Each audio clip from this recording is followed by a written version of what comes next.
홍씨의 사연 라디오입니다. 오늘의 이야기 지금 시작하겠습니다. 안녕하세요.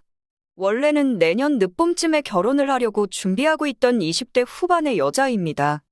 결혼하면서 시집살이를 하고 싶어 하는 사람도 없을 거고, 내가 시집살이를 하게 될 것이라 생각하는 사람도 없을 거예요. 저 또한 그 중에 하나였습니다. 남자친구는 저랑 나이가 같습니다. 연애한 지는 1년 반 정도 되었고, 두 사람 다 결혼하기에 늦은 나이는 아니지만, 이른 나이도 아니다 보니 결혼도 어느 정도 염두에 둔 상태로 연애를 시작했고요. 동갑이라 그런지 말도 잘 통하고, 연애하면서 크게 다툰 일도 없었어요. 무난한 연애를 하다 보니 연애 기간이 길어지면서 자연스럽게 결혼 이야기까지 나오게 되었습니다. 결혼 이야기가 나온 직후에 당연한 수순처럼 남자친구가 저희 집에 찾아와 결혼 허락을 받았고, 이제는 제가 예비시댁에 인사를 드리러 갈 차례가 되었어요. 저희 집에서 이미 결혼 허락을 받은 상황인데, 쇳볼도 당김에 빼랬다고 저도 하루라도 빨리 남자친구 부모님께 인사를 드리러 가기를 원했지만, 남자친구는 별 시덥지 않은 이유를 대면서 차일피일 미루더라고요. 일주일, 2주일 미뤄지면 정말 시간이 안 맞는구나 하겠는데, 한 달 반이 넘어버리니 혹시나 남자친구 부모님이 저를 안 좋게 생각하는 건 아닌지 별의별 생각이 다 들었습니다. 그래서 단도직입적으로 남자친구한테 혹시 다른 이유가 있어서 인사드리러 가는 나를 미루고 있는 건 아닌지 물었습니다. 남자친구는 그런 게 아니라고 하더군요. 그런데 왜 별다른 이유도 없으면서 일정을 왜 이렇게 미루냐 물으니 아직 정확하게 날짜가 안 잡혔다고 하더라고요. 그래서 혹시나 무슨 종교 문제라도 있는 거냐고 사사건건 모든 일에 날짜를 받아서 해야 하는 그런 집안이라서 그런 거냐 물었더니 그건 또 아니랍니다. 몇 주만 더 있으면 남자친구 어머니의 외가? 그러니까 예비 시외 가겠죠? 아무튼 거기서 어머님 친척분들 다 같이 해서 김장을 하기로 했는데 그때 친척 어른들도 대부분 와 계시니 거기로 인사를 가서 한 방에 다 끝내고 오면 좋겠다고 하는 겁니다. 결혼 이야기가 둘 사이에서 오간 지도 어느 정도 시간이 지났다지만 솔직히 말해서 결혼이 확정된 것도 아닌데다가 아직 양가상견례도 안 했는데 친척 어른들께 한 방에 인사를 시키려는 계획이 있다는 사실에 어이가 없었습니다. 그리고 저 때문에 모이는 것도 아니고 다른 행사가 있다고 해도 가기 싫겠지만 더더욱이 김장하는 날에 굳이 찾아가서 인사를 드리러 간다는 것도 내키지가 않았습니다. 그래서 남자친구한테 그런 걸 나한테 말도 없이 계획을 하고 있었냐고, 그것도 기분 나쁘고 어른들 다 모여 계셔서 김장하는 자리에 인사드리러 가서 괜히 일하고 갈 생각도 없다고 싫다고 했습니다. 남자친구가 이해할 수 없다는 표정으로 누가 너 일 시킨다고 그러냐, 인사드리러 가는 김에 친척들도 다 있으니 얼마나 좋냐면서 안 그래도 이모들이 저를 궁금해한다고 해서 이미 예비시외가 쪽에는 김장날에 저를 데리고 가겠다고 이야기가 다 된 상황이랍니다. 그런데 주인공인 제가 안 간다고 하는 게 말이나 되냐는 듯이 말을 하더라고요. 김장하는 날에 주인공이 김장김치지 어떻게 내가 주인공일 수가 있냐고. 저는 아무튼 양가상견례 끝나기 전에는 먼저 친척들한테 인사를 드리는 것도 아닌 것 같다고 제 생각을 똑똑히 전했습니다. 남자친구야 자기 가족들이고 외가 친척들이니 한없이 편할 테지만 친척들 다 모여서 김장하는 날이면 김치 한두 포기로 끝날 것 같지도 않은데 내가 거기 가서 잘도 편하게 있겠다고 괜히 눈치 보면서 일 도와줄 생각도 없다고 했어요. 그리고 솔직히 남자친구 어머님께도 실망했다고 말했습니다. 어떻게 당사자인 나한테는 아무런 말도 없이 예비며느리 인사시키는 자리를 그렇게 정하실 수 있냐고요. 남자친구는 계속 우리 엄마가 결혼도 아직 안 한 예비며느리 일을 시키겠냐며 이미 다 끝난 일이고 저는 무조건 가야 한다는 식으로 나오길래 그걸 가지고 옥신각신하게 되었습니다. 그러면서 제 입에서 이거 시월드 조짐이 보이는 것 같다는 말이 나왔어요. 실언이라고 하기에는 결혼 전부터 예비며느리 기강 잡으려고 하는 사람들이 많다는 소리를 이미 오래전부터 들어왔고 특히나 김장이나 제사 같은 일거리가 같이 있는 날에 부른다는 건 제가 충분히 시월드라고 오해를 할 수 있는 부분이라고 생각했습니다. 그런데 남자친구는 시월드라는 단어에 성질을 내면서 지금 우리 집 보고 시월드라고 했냐며 정색을 하더라고요. 그러면서 어머님 이야기를 하는 겁니다. 자기네 집은 외가가 어머님까지 포함해서 딸만 넷에 막내 삼촌 하나만 있어서 여자들이 강한 집안이라고 하더라고요. 그 중에서도 첫째인 어머님 기가 가장 세다고 자랑처럼 말을 하는 겁니다. 돌아가신 친할머니도 성격이 보통이 아니셔서 어머니를 잡으려고 그렇게 애를 쓰셨다는데 어머님이 워낙에 보통이 아닌지라 할머니한테 한 번도 밀린 적이 없다고 하고 시집살이 같은 거 안 하신 분이라고요. 어머님 본인이 시집살이를 한 적이 없었기 때문에 당연히 저한테도 시집살이를 시킬 일이 없다고 하는 겁니다. 김장날에도 친척들이 다 모이기는 하지만 워낙 집안에 여자들이 세다 보니까 김장날 가서도 남자들만 일을 한다고 하더군요. 그러니 그날 가서 인사드리고 여자들끼리는 편히 쉬면 된다고 하는 겁니다. 김장도 자기네 집은 남자들이 다 한다고 이런 집이 또 어딨냐고 하는 거예요.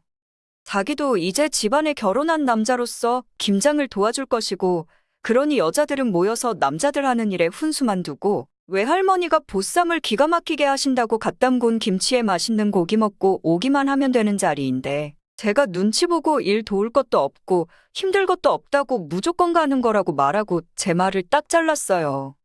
예비시외가 김장날 남자만 일한다는 말보다 제 귀에 들어온 건 예비시어머니 되실 남자친구 어머님이 기가 세다는 말이었습니다.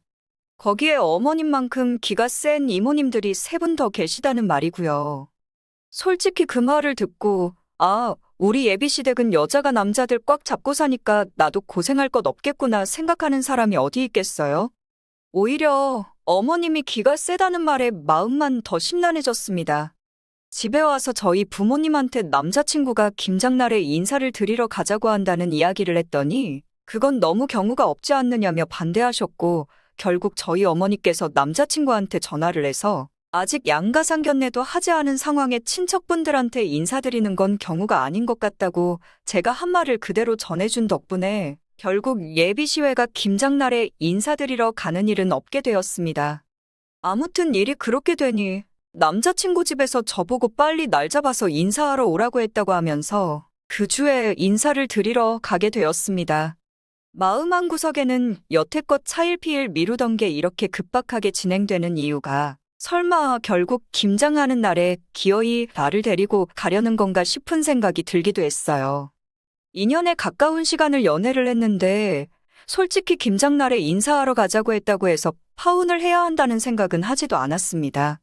다른 건 몰라도 남자친구 입에서 우리 집은 엄마도 안 한 시집살이 며느리한테 시킬 일이 없다고 입에 거품을 물면서 항변했던 것도 있고 제가 직접 겪어보지도 않았는데 처음 있는 의견 다툼 가지고 파혼까지 생각할 것도 없다고 생각했거든요. 그렇게 남자친구 집에 인사를 드리러 가게 되었습니다. 제주도 사는 친척분한테 급하게 공수한 천혜향 한 상자 들고 인사를 드리러 갔지요. 남자친구 어머니의 첫인상은 남자친구가 했던 말이 자꾸 기억에 남아서인지 목소리 쩌렁쩌렁한 여장부 이미지를 생각했는데 그냥 평범한 인상이었습니다. 환한 미소로 반겨주셨고 식사 시작하기 전에 이런저런 간단한 이야기를 나누었는데 기가 세다는 말에 제가 처음부터 너무 겁먹고 있었나 싶을 정도로 말이지요. 남자친구 말대로 시집살이는 없겠다 싶었고 경우에 따라서는 그냥 김장날에 인사드리러 가는 것도 그렇게 크게 어려운 일이 아니지 않을까 싶은 생각도 들었습니다. 그런데 그런 생각들이 무색하게 1시간도 채 지나지 않아서 산산조각 나 버렸습니다. 예비 며느리 온다고 음식 이것저것 준비하셨다길래 봤는데 정말 식탁이 꽉 찰 정도로 이것저것 해놓으셨더라고요. 상차림을 슬쩍 봤는데 누가 봐도 오늘 해놓은 반찬들이 가득했어요. 밑반찬 종류만 10가지가 넘었거든요. 정말 몸둘바를 모를 정도로 저를 위해 준비해 주셨나 싶을 정도였습니다. 남자친구가 앉은 옆자리로 따라 앉았는데 남자친구 어머니가 저보고 앉기는 어딜 앉냐고 하면서 잠깐 이리 좀 와보라고 저를 불렀습니다.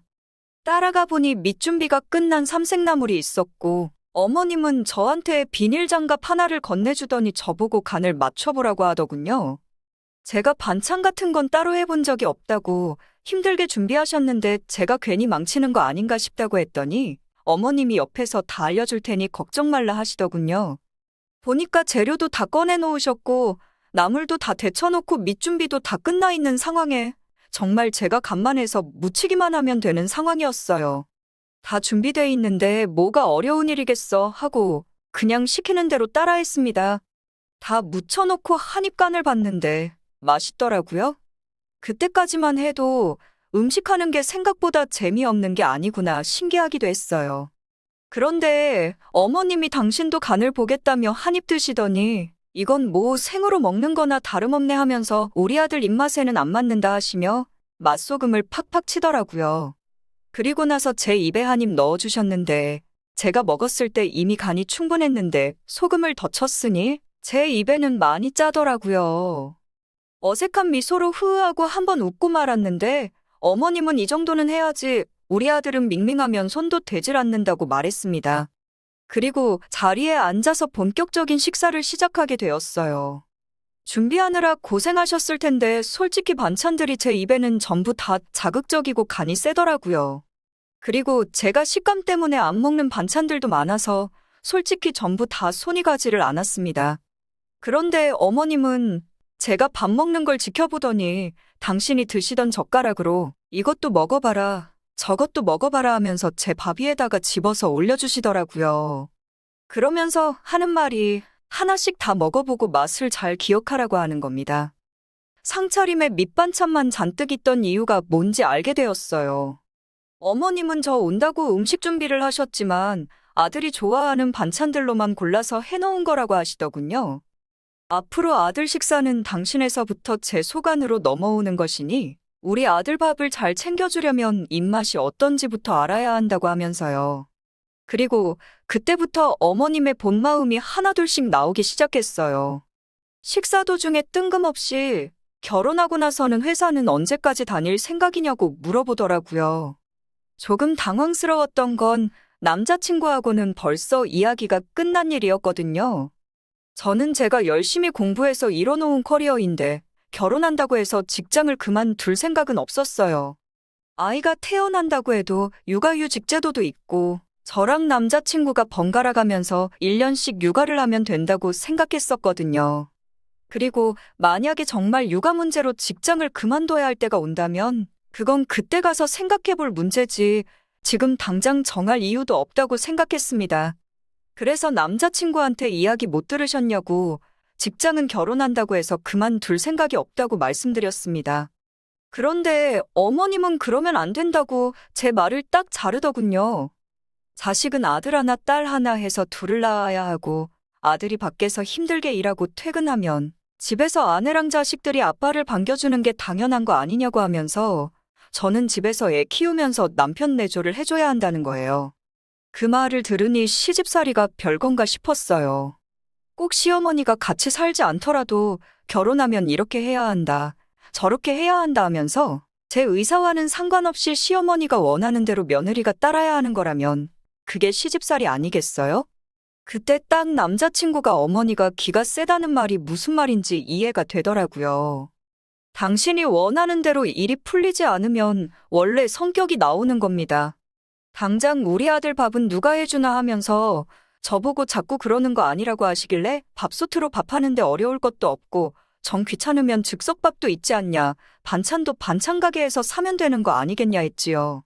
어차피 맞벌이 부부인데 밥이야 누가 준비하든 상관없는 거 아니겠냐고, 정 둘 다 귀찮으면 나가서 사 먹으면 되는 거 아니겠냐고요. 어머님 표정이 쟤는 뭔데 따박따박 말대꾸를 하지?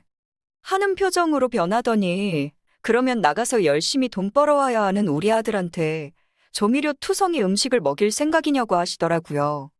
당장 어머님만 해도 나물 무치는데 맛소금을 들이부은 데다가 차려놓은 반찬들 맛만 봐도 조미료가 조금씩 들어갔다는 건 요리해본 적 없는 제가 봐도 알 정도였어요.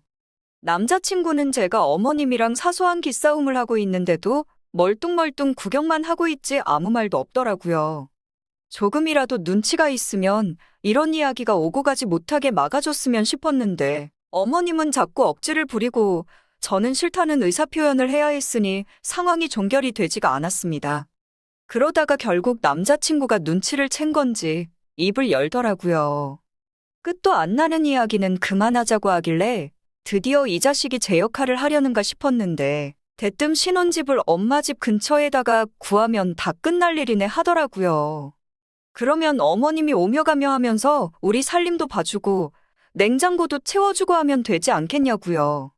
어머님은 그렇게 하면 당신이 며느리가 할 일을 대신 해주는 거 아니겠냐고 하면서 당당하게 한 달에 한 200만 원 주면 생각해보겠다고 하는 겁니다. 당연히 드릴 생각도 없었고 제가 거기서 정색하면서 나서봐야 일만 더 커지겠다 싶어서 말을 아꼈습니다. 그러니 남자친구하고 어머님하고는 둘이 신이 나서는 근처에 아파트 매물 나온 거 있는지 알아보러 다녀야겠다, 이런 이야기를 주고받더라고요. 그때 이미 저는 마음을 정했습니다. 솔직히 더 두고 볼 것도 없었다고나 할까요. 집에 돌아와서 남자친구한테 결혼은 다시 생각해보는 게 좋겠다고 말을 꺼냈어요. 남자친구랑 조금 대화를 통해서 이런저런 문제점들을 조율할 수 있다는 기대 때문에 당장 결혼 뒤집어 엎자고 하지는 않았는데 아예 여지를 주지 않는 게 방법이었나 싶을 정도로 남자친구의 반응은 어이가 없었습니다. 뭐가 문제냐고 따지고 들길래 방금 전까지 그 자리에 같이 있었지 않았냐, 뭐 느끼는 거 없었냐고 말했어요. 어머님이 대놓고 저한테 가스라이팅을 하면서 시집살이 시키려는데 시월드에 제 발로 들어가는 사람이 어디 있겠냐고 한마디 했습니다. 남자친구는 또 시월드라고 하는 말에 열폭을 해서 그게 무슨 시집살이냐고 하면서 저보고 한글 뜻도 모르냐고 입에 개거품을 물더라고요. 시댁 근처에 신혼집 구해 살면서 신혼집에 시어머니가 매일같이 들락날락하면서 살림 간섭하고 그것도 모자라서 달마다 200씩 보내야 한다고 하는데 그게 시집살이가 아니면 뭐냐고 했지요. 그랬더니 남자친구는 같이 사는 것도 아닌데 그게 어떻게 시집살이가 되냐고 하는 겁니다. 시집에서 살아야 시집살이지 어머니 모시고 살자는 것도 아니고 잠은 댁에 가서 주무실 텐데 시집살이가 어떻게 성립을 하냐고 떠들더라고요. 당연히 네가 할 일을 못하겠다고 하면서 제가 스스로 나서서 며느리 점수를 깎고 있으니 어머님이 그런 반응을 보이는 게 다 제 탓이고 당연한 거라고 하더라고요. 당연히 내가 할 일이 뭐냐고 회사 그만두고 네 입맛에 맞게 밥 차려놓고 살림하는 게 당연히 내가 할 일이냐고 했더니 가사 도우미를 써도 그 정도 돈은 나간다고 하면서 다른 사람도 아니고 우리 엄마가 일한 만큼 돈 주자는 건데 그게 아깝냐고 하는 겁니다. 너는 집안일 할 생각이 없냐고 물으니 자기는 일하느라 피곤한데 집안일을 어떻게 하냐네요. 김장을 아무리 남자들이 하면 뭐예요. 김장이 매일같이 해야 하는 일도 아니고 집안일은 가만 보니 내가 당연히 해야 하는 일이 된 것 같고 괜히 결혼했다가는 제가 여태껏 쌓아온 경력이면 뭐며 다 포기하고 남자친구 뒷바라지하면서 살게 될 텐데 말입니다. 남자친구가 앞으로 제 남편으로서 어머님과 저 사이에 중간 역할 잘해주고 둘이서 더 나은 삶을 살 수 있도록 좀 더 진중하게 이야기를 나누고 싶었을 뿐인데 이미 남자친구 자체가 말이 안 통하는 상황에 더 길게 이야기해봤자인가 싶어서 그냥 파혼하자고 했습니다. 남자친구가 저보고 아주 배가 불렀다고 하더라고요. 시집살이 하나도 없는 집에 시집 올 뻔했는데 그 복을 제가 스스로 차버린 거라고 하더군요. 시간 있으면 시집살이가 뭔지 다시 한번 공부해보라고 했어요. 그리고 부엌대기가 필요하면 구인시장에서 구하라고 한마디 해줬네요. 여태까지 어머니가 공짜로 해줬으니 못 구하겠는 거냐고 김장날 인사시킨다고 했을 때부터 알아봤어야 했는데 찍어 먹어보고 나서야 똥인 걸 알았으니 나도 한참 멀었다고 덕분에 한 수 배웠다고 했습니다. 며느리가 자기 대신 밥 차려주는 사람이라는 말이 솔직히 저는 다 옛날 말이고 요즘에는 그런 거 다 없구나 싶었는데 바로 제가 결혼까지 생각한 상대방의 어머니가 그런 사상을 가진 사람이라고는 생각도 못했습니다. 남자친구 말에 따르면 어머님은 시집살이도 안 하셨다는데 왜 당신도 안 했던 걸 저한테 시키려고 했던 걸까요? 아무튼 시월드 입장 목전에 바로 유턴을 하게 되어서 그거 하나만큼은 다행이라고 생각합니다. 그리고 결혼 전에 확실히 며느리 기강 잡고 시작하려던 모습 보여준 남자친구와 그 가족들에게 고맙기도 하네요. 오늘의 이야기는 여기까지입니다. 이렇게 찾아주셔서 정말 감사합니다. 다음에도 더 좋고 더 통쾌한 사연으로 찾아뵙겠습니다.